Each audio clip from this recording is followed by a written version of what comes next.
Humans of the cardboard, welcome back yet again to Just Nuts, guys. Another really cool video. This one I'm very excited about. This one's kind of like a how to build Labyrinth, or more so, I've got 10 really important questions you need to ask yourself when you are building this deck, specifically as far as making deck choices and deciding which path you really want to take with the deck and where you want to end up at the end of the day. I think every deck kind of has small choices like this where you lean one way, you lean the other, and it really does have big repercussions as far as performance. So going through it here, I know a lot of people, I have a lot of people ask me about help with deck building. So hopefully this will get you in a good direction as far as like what choices you need to make. I'm sure there'll be other really small niche decisions you can make aside from this, but this is a good place to start as far as getting going with starting up with the deck. So let's just jump into it with question number one.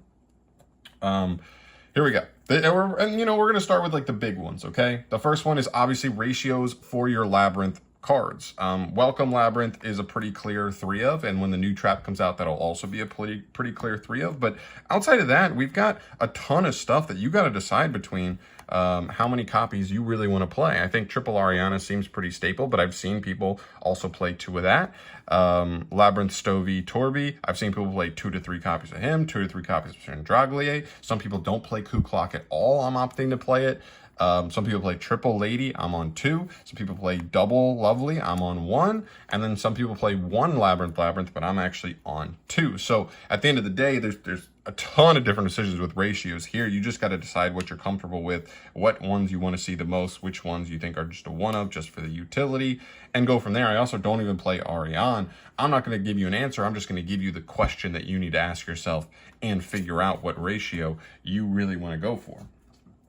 From there, you look at probably the next most important part of the deck, which is the normal traps that remove monsters from the field, because that is like what the entire deck revolves around. That's like the whole idea of the Labyrinth, is there's a bunch of traps that your opponent can't get through, and then they're just stuck on the Labyrinth forever.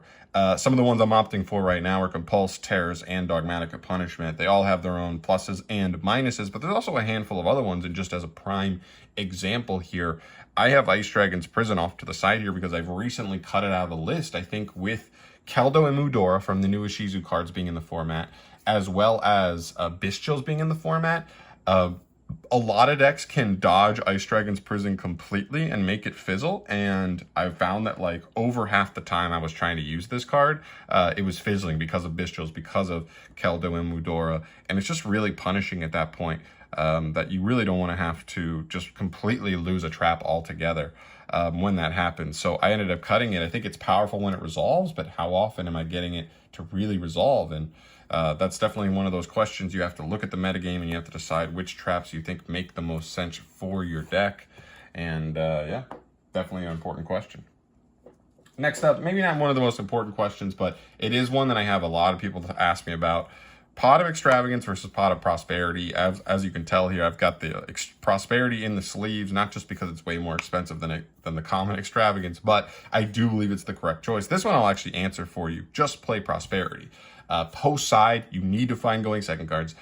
You need to find going first cards, so you don't just lose 2 evenly matched on the spot. And Extravagance is still okay for finding those cards, and it does plus you, but at the end of the day, like, having just that such a higher chance off Prosperity to hit the cards you need to find is so much more important, especially when you even main certain going second cards to help your deck play in those situations. This has been super, super clutch for me. I think Prosperity is the right way, but listen, you know, you still got to ask yourself, and if you really want it, or if it's like a budget thing, then okay, Extravagance you can do. Moving on, question number 4. Absolute King Backcheck. Do we play this guy? Speaking of which, Ghastly Glitch is another one of those trap options to play as the removal traps in the deck. But Backcheck's a huge question right now, specifically because of the Shizu tier limit coming into the game. Your opponent letting you mill 5, potentially hitting a Backcheck, could be pretty huge. Although, to be fair, I think most tier players are just not really going to let you mill 5 unless they have Dweller, so they don't even want you to be able to use Backcheck or anything you potentially mill. But it is still a weird situation because if you do play him and they do get you mills, he is actually pretty good to hit. And he just really gives insane value to cards like these. I know Fiend Griefing is actually decent in the format, but it doesn't trigger any of your tier card or any of your lab cards just because it doesn't remove a monster from the field. Still a decent card altogether. Ghastly Glitch is a more interesting one though, because you're never going to play Backjack unless you're playing one of these to get super easy access to him. But otherwise, you just have to weigh the pros and the cons. If you have him, he makes your deck a little bit more prone to drawing too many normal summons and bricking up on him. Whereas not playing him, you lose some of that strength of, you know, getting good mills off of your opponent's cards. When you play Ishizu Tier Limit, the best deck in the game. And, you know, really important question, because Backjack does have some enticing pluses to him. Number 5, going second banger cards. I'm playing these right now. There's obviously other ones you could play, or you could play more copies of these. You could play Sphere Mode instead of Lava Golem. There's a handful of like just board breakers you could play. You could main Artemis Slay if you wanted. I wouldn't even blame you if you go that route, or Kaijus, whatever. But these are pretty interesting because, like I said, it's one of the reasons I like Prosperity in the deck, because it allows me to play not a ton of copies of these cards, but enough where I'm able to, you know, play something like Prosperity and dig for these, and my opponent game 1 is going to let it resolve probably, and then I just find these and break the board. It's pretty cool.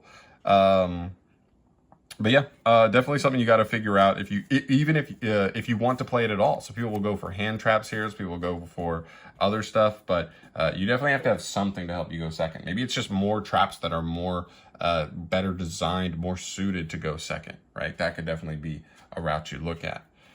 Question number 6. Any other traps? What other traps do you want to play in the deck aside from like the removal normal traps? Because there's definitely some slots open there. And I feel like when you play a deck that only has interaction as far as removal goes, you can lose to certain decks that like can kind of punish you for having that only type of interaction. So I look at cards like Imperm, being able to negate stuff. It pairs really nicely with the removal traps. D-Barrier, kind of a Floodgate-y card, but especially when the deck does have that turn 1 combo where you can set any normal trap in the pretty much in the game. Having access to like a blowout card like this to be able to turn off like half your opponent's strategy is really, really strong. Trap Trick, another really cool card. I wouldn't play a lot of copies of this, but it is a cool card where like your 2-ofs now become 3-ofs. It can get Welcome Labyrinth if you need it. It's just a really good flexible card. If you need it, it's an easy side out. If you don't, Destructive Daruma Karmakin, being an out to like Towers monsters and just like really good in certain matchups like Sprite, is really, really good, especially for a trap deck that like can't out Towers monsters a lot of the time. This card could be huge. And then I'll also throw like Solemn Strike in there. Judgment should be in the list somewhere. It could be main or side. I prefer side because I just think in the main it's just really good going first, but just not great going second at all.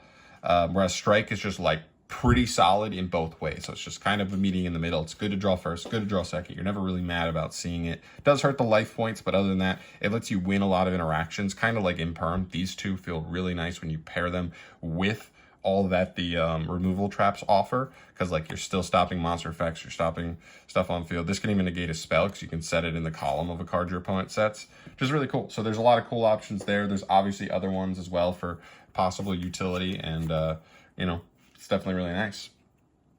Number 7, Floodgates. What Floodgates do you play? I mean, I know I just showed D-Barrier, which could definitely fit into this category as well, but I wanted to talk about Floodgates because, again, this is a deck that has a ton of just most of your interaction is just removing monsters from the field.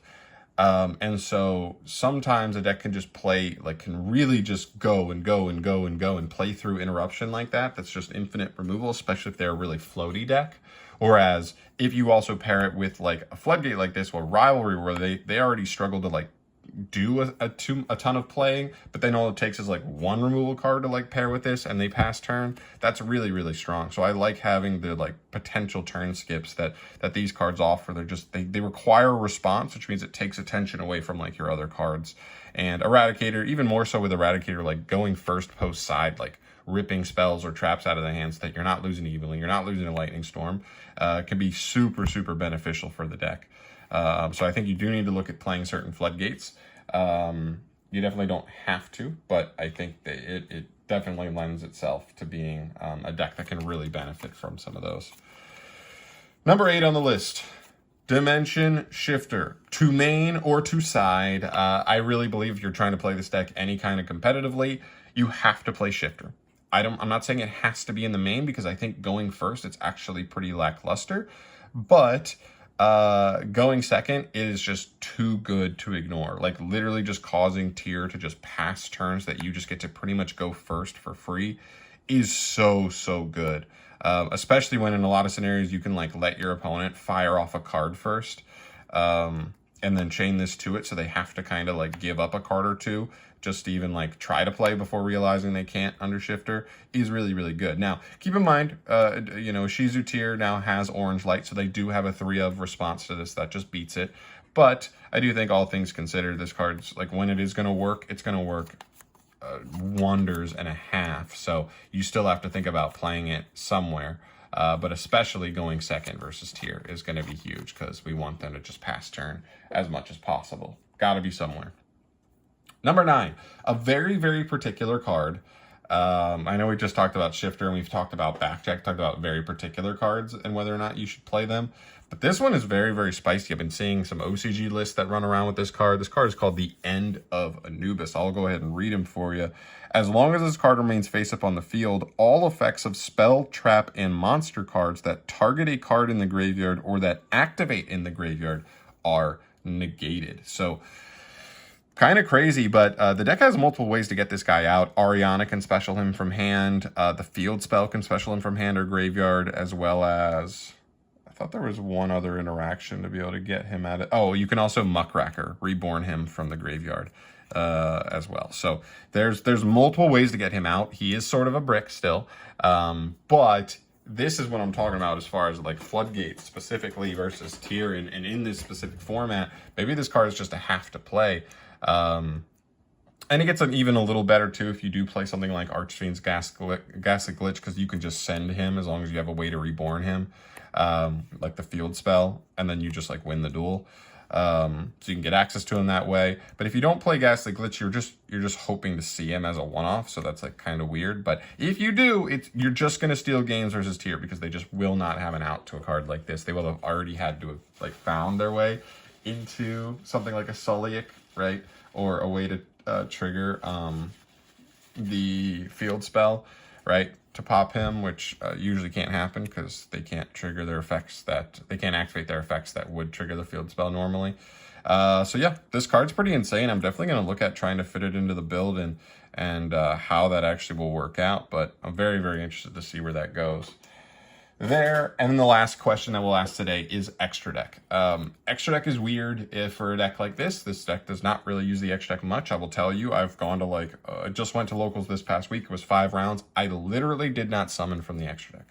I used some punishment stuff, but I did not summon from the extra deck. So, you know, there's a handful of links that are all fiends. So like the locks that the deck does, that you're not locked out of it. Dark is just weird, just because it's not a fiend, but all the rest of these are fiend, and they just give you outs and removal and reborn effects. But even Muckracker, even though it seems awesome, is still kind of weird for the deck, just because Bestials and the Ishizu cards are just everywhere right now. So expecting to actually resolve that card is just, you know, bananas. I have a DDD package here as well in my extra deck. Again, you don't have to play this. This only really comes up if you have like 2 level 4s on the field. It's cool, it's pretty powerful, but at the end of the day, it just doesn't come up that often. And so if you want to do something like cut these and play maybe super poly targets and play super poly in the side, or even the main, depending on the format, you could absolutely do that. And that's kind of what I'm talking about with the extra deck, is there are some small choices you can make. If you want to play Artemis Slay, you could play more cards in here to kind of facilitate Artemis Slay. Although if you play Punishment, you probably, like, these are my Punishment targets. So these almost facilitate Artemis Slay entirely already. The only thing we're missing is like a good link target for it, at which you would maybe play like the Evil Twin, the Trouble Sunny for that. But still, like, you know what I mean? There's definitely some wiggle room with the extra deck. Maybe there's some other rank 4s you want to make room for or something like that. There's definitely some wiggle room here. These are small choices that won't come up often, but when they do, it could save you a game or two. So just be mindful of that. They're not going to be that important, but there could be small choices that could come up one day and slightly adjust your winning percentage, because that's really what it's all about. But yeah, that's where we're at. Bunch of questions here. Let me know if you want me to do more types of videos like this for like maybe other archetypes as well, like questions you need to ask yourself when building the deck. It's definitely going to be easier for me for decks like Labyrinth, that I definitely would call myself like a Labyrinth player. Like, this is my main deck right now. Doing any random deck may be a little bit harder because you have to know the ins and outs, you have to know the tech options, all that stuff to really, make a video like this. But I definitely like the format of this and going through and kind of trying to separate all these tiny decisions into different questions and give you guys a good cluster of questions to start building the deck with, which is really cool. So hopefully this is cool. Hopefully you guys like this. Let me know your thoughts down below on just this format and also maybe some other archetypes you would maybe want to have a video like this for. I'd be curious to hear your thoughts on that. But I'm out of here for today, guys. Thank you so much for watching as always. Subscribe to the channel if you want to stay up to date on more stuff like this from your boy, as well as news, as well as more deck profiles, all that stuff. I cannot wait to bring it to you. But I'm out of here. Peace.